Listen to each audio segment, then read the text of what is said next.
Donc, voir ça le premier jour de formation, je le fais pas parce que sinon ça dégoûte.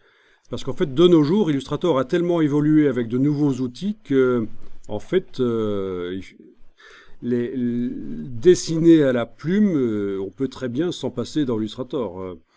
Euh, on- je veux dire, on pourrait s'en passer et faire des choses très bien dans Illustrator sans savoir dessiner à la plume.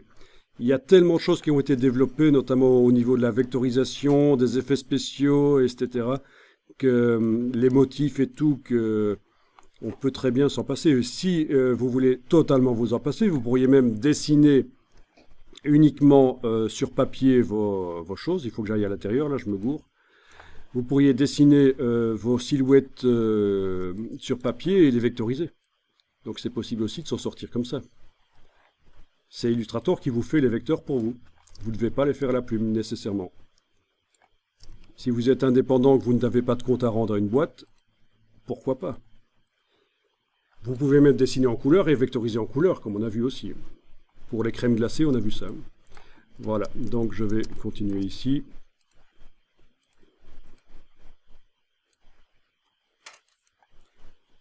Maintenant, si vous voulez trouver du boulot dans une boîte, vous ne passerez pas à côté de l'utilisation de la plume, c'est certain.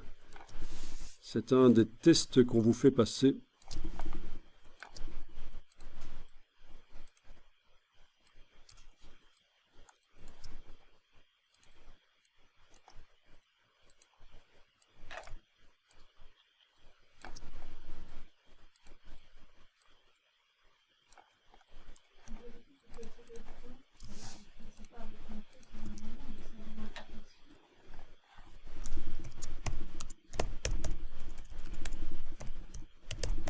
Et ce qu'on est en train de faire là, si c'est pour faire un masquage, c'est ce qu'on appelle du détourage.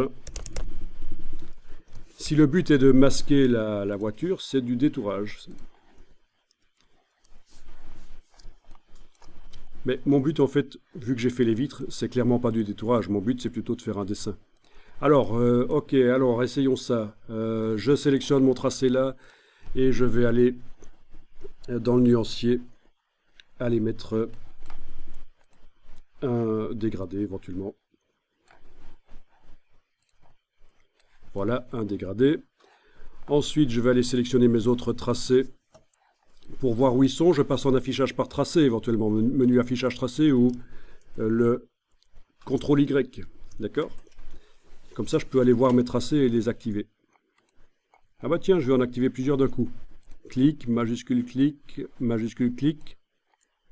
Voilà, les trois vitres sont activées. CTRL Y pour revenir en affichage avec couleur.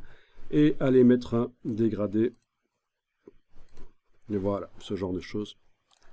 Vous voyez qu'on peut très vite s'approcher d'une illustration en fait. Hein. En masquant, en enlevant le calque modèle, on voit ce que ça donne. Voilà. Il manque plus que les phares pour faire un truc sympa en fait là en fait. Oui vraiment, il manque plus que les phares. Je peux les faire en étant en affichage par tracé. Et je pense que c'est ce qui manque pour faire une illustration qui tient la route.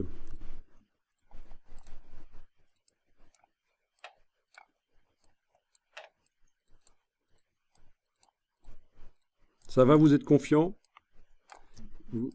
C'est un peu démystifié l'histoire des tracés. Ah, les mauvais réflexes. Suite à quoi? L'utilisation d'un autre logiciel ou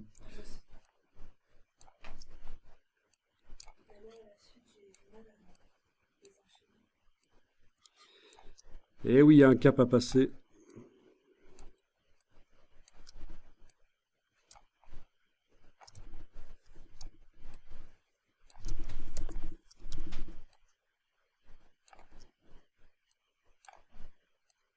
Alors clairement, cette photo-ci, c'est impossible de faire automatiquement. Une voiture grise sur un fond de pavé gris, difficile de... Oui, on peut vectoriser, mais à ce moment-là, c'est moins pur comme résultat. Hein. C'est plus graphique, ça part un peu dans tous les sens. Et ça peut donner très bien aussi. Mais si on veut quelque chose de plus pur, là, il n'y a pas le choix. Il faut le faire manuellement. Alors, la bonne nouvelle, c'est que si vous maîtrisez le tracé 2D, vous pouvez passer à la 3D à ce moment-là. Avec un logiciel 3D, vous trouvez les courbes de Bézier, ce système-là.